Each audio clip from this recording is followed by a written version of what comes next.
যতই দিন গড়াচ্ছে 5ই আগস্ট শেখ হাসিনার যে পতন হয়েছিল সেই পতন সম্পর্কে নানান তথ্য সামনে আসছে। বিশেষ করে আপনার জাতিসংঘের একটা বড় ধরনের ভূমিকা ছিল এই 5ই আগস্টে, যে ইতিমধ্যে ঢাকায় বসে রয়েছেন চারজন ভারতীয় উচ্চপদস্থ আধিকারিক। আপনারা জানেন যে তারা ইতিমধ্যে গুলশানের একটা 5 তারা হোটেলে তারা পৌঁছে গিয়েছেন। বাংলাদেশের সেনাপ্রধান ফিরেছেন, বিদেশ সফরে গিয়েছিলেন তিনি। সফর সংক্ষিপ্ত করে তড়িঘড়ি করে তিনি ফিরে এসেছেন। ফিরতে না ফিরতেই বাংলাদেশের সেনাবাহিনীর অ্যাকশনও শুরু হয়ে গেছে। দীর্ঘদিন পর আবারও প্রকাশ্যে এসেছে নিষিদ্ধ সংগঠন হিজবুত তাহরির। আগে চোরাগোপ্তাভাবে দেয়ালে পোস্টার লাগানো, গণপরিবহনে লিফলেট বিতরণ, সামাজিক যোগাযোগ মাধ্যম প্রচারণা ও হুটহাট ঝটিকা মিছিল করতে দেখা গেলেও এখন প্রকাশ্য ঘোষণা দিয়ে কর্মসূচি পালন করছে সংগঠনটি। ঘোষণা দিয়ে জাতীয় সংসদ ভবনে অবস্থান কর্মসূচি, জাতীয় প্রেস ক্লাবে সংবাদ সম্মেলন, বিভিন্ন জেলায় বিক্ষোভ মিছিল ও গোল টেবিল বৈঠকের পর জুমা নামাজের পর বাইতুল মোকাররমে পূর্ব ঘোষণা দিয়ে মার্চ ফর খিলাফত কর্মসূচির নামে শোডাউন দিতে দেখা গেছে। আসন্ন নির্বাচনে কারা জিতবে, কারা ক্ষমতায় আসবে, এই বিষয়ে নতুন কিছু ইঙ্গিত পাওয়া গেল এএফপি রিপোর্টে। দর্শক, প্রত্যেকেই দাবি করছে তারা ক্ষমতায় আসবে, কিন্তু বাস্তবে কারা? আপনারা একটু মন্তব্য করে জানাবেন, আপনি বিএনপি, জামাত না এনসিপি? আসসালামু আলাইকুম। বাংলাদেশের রাজনৈতিক প্রেক্ষাপট বা রাজনৈতিক পরিস্থিতির উপর বিশ্লেষণ করে আপনাদের সামনে কিছু গুরুত্বপূর্ণ ভিডিও ফুটেজ নিয়ে হাজির হয়েছি।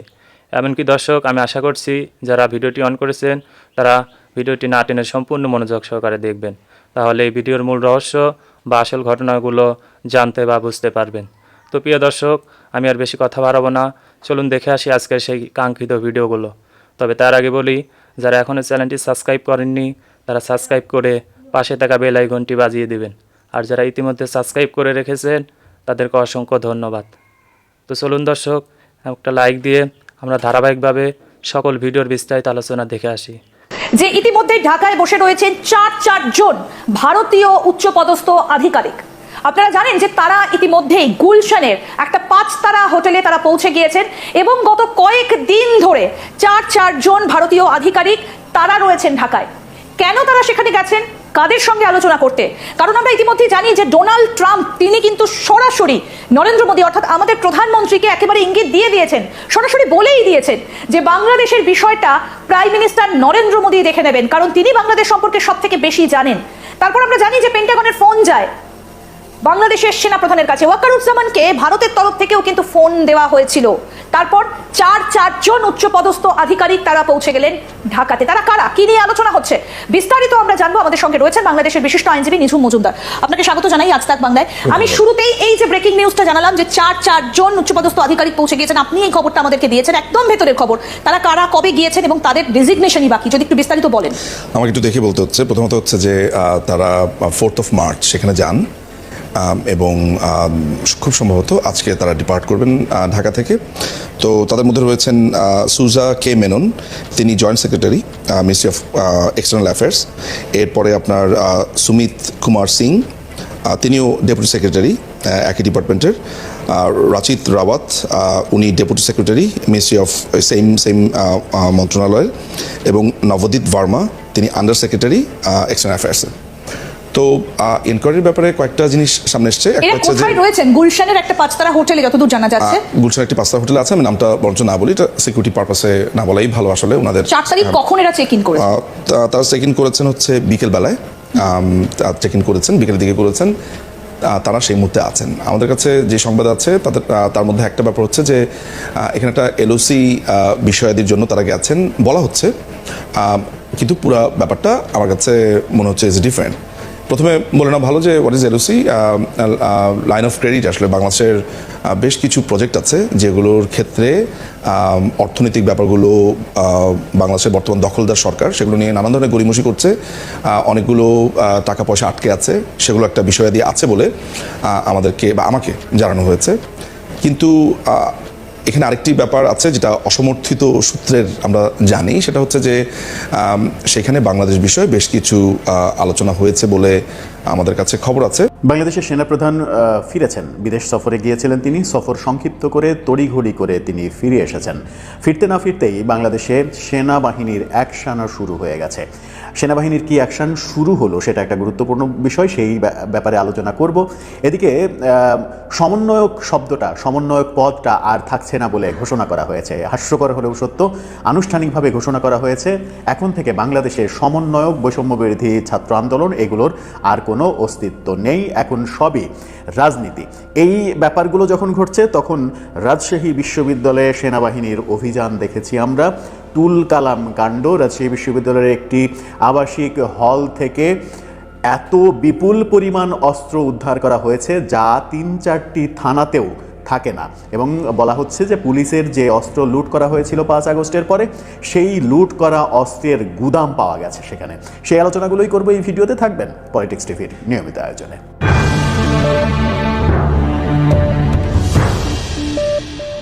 দর্শক, পলিটিক্স টিভির নিয়মিত ভিডিওগুলো এখন থেকে স্পন্সর করছে প্রজাপতি.tv ওটিটি প্ল্যাটফর্ম। আপনারা চাইলে আপাতত ইউটিউবে, ফেসবুকে, ইনস্টাগ্রামে, টিকটকে দেখে নিতে পারেন। ডেসক্রিপশন বক্সে লিঙ্ক দেওয়া থাকবে, সেখান থেকেও আপনারা দেখে নিতে পারেন আমাদের প্রজাপতি.tvর আয়োজনগুলো। চলে যাই মূল ভিডিওতে। বলছিলাম সেনাবাহিনী প্রধান ফিরেছেন। বিদেশ সফর সংক্ষিপ্ত করে তিনি তাড়াহুড়ো করে ফিরেছেন এবং শোনা যাচ্ছে তিনি ঢাকা শাহজালাল আন্তর্জাতিক বিমানবন্দরে ল্যান্ড না করে তেজগাঁর যে বিমান ঘাঁটি সেখানে তার বিমান ল্যান্ড করেছে। কেন সেটা করলো সেটাও একটা অবাক করা তথ্য। বিভিন্ন সূত্র বলছে তিনি তেজগাঁতে ল্যান্ড করেছেন এবং তড়িঘড়ি করে ফিরে এসেছেন। তার পেছনে কারণ কি? সেনাপ্রধানকে নিয়ে গত কয়েকদিনে নানা রকমের আলোচনা হচ্ছিল। অনেকে এই আলোচনাও করার চেষ্টা করছিলেন যে সেনাপ্রধান অসহায় হয়ে দেশ ছেড়ে চলে গেছেন, তিনি আর ফিরবেন না, ইউনূস সরকারের অধীনে তার আর কাজ করা সম্ভব হবে না। কিন্তু আমরা ঘটনা ভিন্ন রকম দেখলাম। সেনাবাহিনী প্রধান ফিরে এলেন। ফিরে যখন এলেন তখন তাকে নিয়ে নানা রকমের আলোচনা হচ্ছে।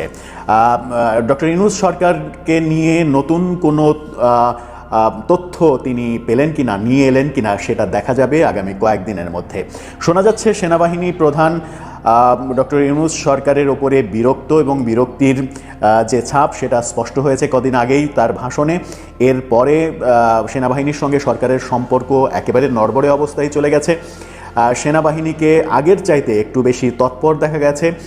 আমরা একদিন আগেই দেখেছি গুলশানে মব ঠেকাতে সেনাবাহিনী গিয়েছে এবং সেখানে প্রথমবারের মতো মব করার জন্য 3 জনকে অ্যারেস্ট করা হয়েছে। অর্থাৎ দৃশ্যপট পাল্টাতে শুরু করেছে সেনাবাহিনী। আজকে অভিযান চালিয়েছে রাজশাহী বিশ্ববিদ্যালয়ে। রাজশাহী বিশ্ববিদ্যালয়ের ঐতিহ্যবাহী হল নবাব আব্দুল লতিফ হল, যে হলের মাঠে আমার নিজেরও বহুদিন বিচরণ করার অভিজ্ঞতা রয়েছে। সেই নবাব আব্দুল লতিফ হল, ঐতিহ্যবাহী সেই হলের ছাত্র শিবিরের সভাপতির রুম তল্লাশি করে ব্যাপক বিস্তর রীতিমতো একটা অস্ত্রের কারখানা পাওয়া গেছে। এত বিপুল অস্ত্র আমার মনে হয় বাংলাদেশের ইতিহাসে কোনো অভিযানে এক রুম থেকে কিংবা একটা জায়গা থেকে পাওয়া যায়নি। এত বিপুল পরিমাণ অস্ত্র, যে অস্ত্রগুলো পরে গণমাধ্যমে, সামাজিক যোগাযোগ মাধ্যমে এখন ছড়িয়ে পড়ছে। এই বিপুল পরিমাণ অস্ত্র শিবিরের সভাপতির রুম থেকে পাওয়া গেছে। একটা রুমে যদি এত পরিমাণ অস্ত্র থাকে তাহলে সেই রুমে আর কোনো জায়গায় থাকার কথা নয়, অর্থাৎ ওইটাকে অস্ত্রের গুদাম বানানো হয়েছিল। সেনাবাহিনীর অভিযানে সেটা বেরিয়ে এসেছে এবং বলা হচ্ছে যে পুলিশের যত অস্ত্র লুট হয়েছে 5 আগস্টের পরে মবের মাধ্যমে পুলিশের যত অস্ত্র লুট হয়েছে থানা আক্রমণের মাধ্যমে, সেই অস্ত্রের একটা বড় চালান এখানে রয়েছে। এগুলো সবই পুলিশের লুট করা। দীর্ঘদিন পর আবারও প্রকাশ্যে এসেছে নিষিদ্ধ সংগঠন হিজবুত তাহরির। আগে চোরাগোপ্তাভাবে দেয়ালে পোস্টার লাগানো, গণপরিবহনে লিফলেট বিতরণ, সামাজিক যোগাযোগ মাধ্যম প্রচারণা ও হুটহাট ঝটিকা মিছিল করতে দেখা গেলেও এখন প্রকাশ্য ঘোষণা দিয়েই কর্মসূচি পালন করছে সংগঠনটি। ঘোষণা দিয়ে জাতীয় সংসদ ভবনে অবস্থান কর্মসূচি, জাতীয় প্রেস ক্লাবে সংবাদ সম্মেলন, বিভিন্ন জেলায় বিক্ষোভ মিছিল ও গোল টেবিল বৈঠকের পর জুমা নামাজের পর বাইতুল মোকাররমে পূর্ব ঘোষণা দিয়ে মার্চ ফর খিলাফত কর্মসূচির নামে শোডাউন দিতে দেখা গেছে। এতে জনমনে উদ্বেগ দেখা গেছে। অনেকে জানতে চাচ্ছেন আসলে কে বা কারা হিজবুত তাহরির, কেন তারা নিষিদ্ধ, তাদের নিয়ে আলেম ওলামাদের কি বয়ান। বিস্তারিত থাকছে জীবনের কথার এই পর্বে। হিজবুত তাহরির বাংলাদেশ একটি সর্ব ইসলামাবাদ এবং মৌলবাদী সংগঠন যা বিশ্বব্যাপী ইসলামিক খিলাফতের প্রতিষ্ঠার লক্ষ্যে কাজ করে বলে দাবি করে। 1953 সালে জর্ডানে প্রতিষ্ঠিত এই সংগঠনটির লক্ষ্য হল মুসলিম দেশের মধ্যে ইসলামী শাসন ব্যবস্থা প্রতিষ্ঠা করা এবং শাসন কাজ পরিচালনার জন্য ইসলামিক খিলাফত পুনঃপ্রতিষ্ঠা করা। বাংলাদেশে এই সংগঠনটির কার্যক্রম বেশ বিতর্কিত এবং অনেক সময় আইনশৃঙ্খলা রক্ষাকারী বাহিনীর নজরদারির মধ্যে থাকে। কারণ ইসলাম ও আল্লাহর আইন প্রচারের নামে এই সংগঠনটি মানুষের ধর্মীয় অনুভূতিকে কাজে লাগিয়ে দাওয়াতি কর্মসূচির আদলে দেশব্যাপী তাদের উগ্র কার্যক্রম অব্যাহত রেখেছে। সূত্র জানায়, ওপরে ইসলাম প্রচার করার কথা বললেও হিজবুত তাহরিরের মূল উদ্দেশ্য যে কোনো মূল্যে ইসলামী ও খেলাফত ভিত্তিক সমাজ ব্যবস্থা কায়েম করা। আর এটি কায়েম করতে গিয়ে আন্দোলন সংগ্রাম থেকে শুরু করে যে কোনো ধরনের নাশকতামূলক কর্মকাণ্ড করতে তারা প্রস্তুত রয়েছে। তাদের বিরুদ্ধে বিভিন্ন জঙ্গি তৎপরতায় মদতদানেরও অভিযোগ রয়েছে। তাদের ভদ্রবেশী আচরণের আড়ালে লুকিয়ে রয়েছে ভয়াবহ সব কর্মকাণ্ড। অনেকে বলে থাকেন হিজবুত তাহরিরের কর্মপদ্ধতি ইসলামের মৌলিক নীতিমালার সাথে অমিল, তাই দেশের ওলামাই কেরামের সাথে যে এদের কোনো সম্পর্ক নেই। প্রাপ্ত তথ্যমতে 5 আগস্ট শেখ হাসিনা সরকারের পতনে 2 দিন পর 7 আগস্টে বাংলাদেশ জাতীয় সংসদ ভবনের সামনে সভা করতে দেখা যায় হিজবুত তাহরিরের কর্মীদের। সাদা কালো কাপড়ে ইসলামের কালেমা লেখা পতাকা, খিলাফতের দাবি সংবলিত ব্যানার, লিফলেট নিয়ে শখানে কর্মী সেখানে উপস্থিত ছিল। একই দিনে সংগঠনটি ঢাকা বিশ্ববিদ্যালয়ের রাজ্য ভাস্কর্যের সামনে একটি সভা করে। এছাড়া সরকার পতনের পর হিজবুত তাহরির ঢাকা ও ঢাকার বাহিরে বিভিন্ন সভা সমাবেশ ও বিক্ষোভ মিছিল কর্মসূচি পালন করেছে। বিভিন্ন জায়গায় স্টল দিয়ে দাওয়াতি কার্যক্রম পরিচালনা করছে। আগস্ট মাসে বন্যার সময় ভারতের পানি আগ্রাসনের প্রতিবাদ শিরোনামে হিজবুতের ব্যানারে ঢাকায় বড় বিক্ষোভ মিছিল করতে দেখা গেছে। 9 সেপ্টেম্বর ঢাকার প্রেস ক্লাবে সংবাদ সম্মেলন ডেকে নিষেধাজ্ঞা প্রত্যাহারেরও দাবি জানান হিজবুত তাহরিরের নেতারা। সবশেষ 2 দিন আগে পূর্ব ঘোষণা ও ঢাকার বিভিন্ন দেয়ালে পোস্টার লাগিয়ে মার্চ ফর খিলাফত নামে কর্মসূচি পালন করে সংগঠনটি। আসন্ন নির্বাচনে কারা জিতবে, কারা ক্ষমতায় আসবে, এই বিষয়ে নতুন কিছু ইঙ্গিত পাওয়া গেল এএফপির রিপোর্টে। দর্শক, প্রত্যেকেই দাবি করছে যে তারা ক্ষমতায় আসবে, কিন্তু বাস্তবে কারা? আপনারা একটু মন্তব্য করে জানাবেন, আপনি বিএনপি, জামাত না এনসিপি? এর আগে আমরা বিএনপি জামাত এভাবে আলোচনা করেছি, কিন্তু এখন নতুন edition NCP, national citizen party.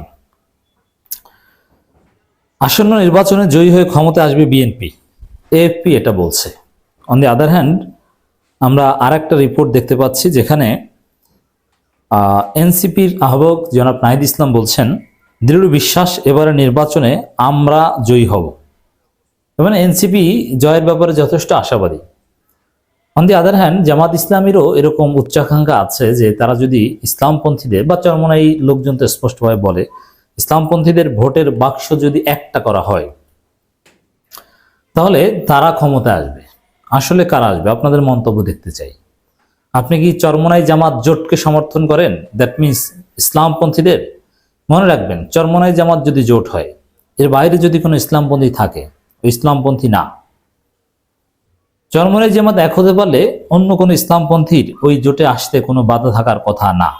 এবং আমি বিশ্বাস করি মূলধারা যাদের মিনিমাম শুদ্ধতা আছে, আকীদার গ্রহণযোগ্যতা আছে, তারা চরমনাই জামাত সহ সব ইসলামপন্থীদের যে একটা ভোটের বাক্স সেখানে আসবে।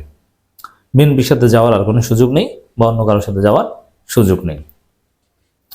কারা আসবে আমি প্রথমে আমার টেকটা বলি, তারপরে এখানে কি আসছে সেদিকে যাব।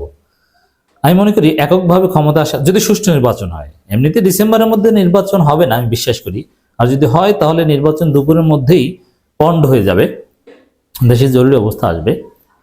আর যদি সুষ্ঠু নির্বাচন হয়, সেটা 2026 সালে বা 27 সালে যখনই হোক না কেন, বাংলাদেশে সুষ্ঠু নির্বাচন হলে একক সংখ্যাগরিষ্ঠতা কেউ পাবে না ক্ষমতা আসার জন্য। এর মানে কেউ জিতবে না আগামী নির্বাচনে, একটা দোদুল্যমান অবস্থায় থাকবে। তারপরে বিভিন্ন জোট দল কাকে সমর্থন দেয় এটার উপর নির্ভর করে ক্ষমতাসীন কারা হবে এটা নির্ধারণ হবে। সংখ্যাগরিষ্ঠ অথবা ক্ষমতা আসার মধ্যে সংখ্যাগরিষ্ঠতা কোনো দল পাবে না। নির্বাচনে বিএনপিও ভালো করবে, জামাত চরমনাই বা ইসলামপন্থীদের জোট সেটাও ভালো করবে, এনসিপি ভবিষ্যতে ভালো করবে, কিন্তু এবারে নির্বাচনে ভালো করবে ইটস টাফ। কারণ গ্রামগঞ্জে মাঠ পর্যায়ে সংগঠন করা এবং একেবারে রুট লেভেল পর্যন্ত নির্বাচনে তাদের ভোট কেন্দ্রে এজেন্ট দেওয়া, সেই সক্ষমতা এবারে নির্বাচনে করতে পারবে বলে মনে হয়। প্রিয় দর্শক, আমি আশা করছি ভিডিওটি সম্পূর্ণ মনোযোগ সহকারে দেখেছেন। সেই সাথে ভিডিও সম্পর্কিত কোনো তথ্য বা মতামত থাকলে কমেন্ট বক্সে জানিয়ে যাবেন। আজকের মতন এখানে শেষ করছি, ফিরে আসছি আগামী দিনে অন্য কোনো টপিকস নিয়ে। সে পর্যন্ত ভালো থাকবেন, আল্লাহ হাফেজ।